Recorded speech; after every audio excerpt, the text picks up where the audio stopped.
Hello everyone, in this video I'll be showing you a more advanced version of my claw. Last video I used a breadboard as well as an external power source. In this video I soldered everything onto a proto board.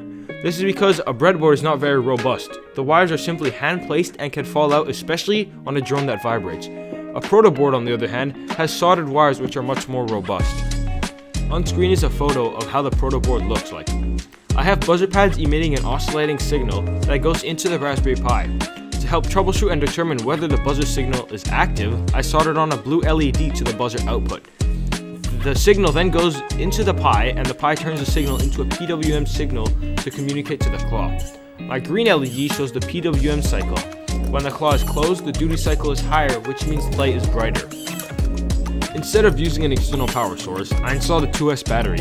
I needed 2S because the voltage needed to make the claw function is 7.4 volts, and the 2S was perfect for that. At first, I tried to rush the soldering for the Raspberry Pi onto the proto board, but my solder points weren't well done, and this caused the circuit not to work. This is the first circuit that was messy, compared to the second one that was clean. To solder properly, I found it helpful to map out my solder points on Google Sheets before actually soldering.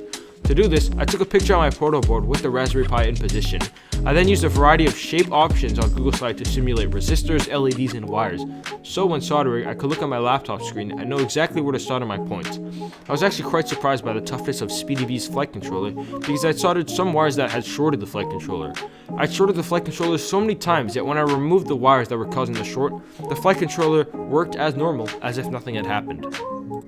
However, I ran into an additional problem with this proto board. It was too awkward to install in the drone, so instead I used zip ties and tied it to the bottom of the drone using some holes in my frame that I had printed out in anticipation of various mounting needs. To attach all the batteries, I used Velcro.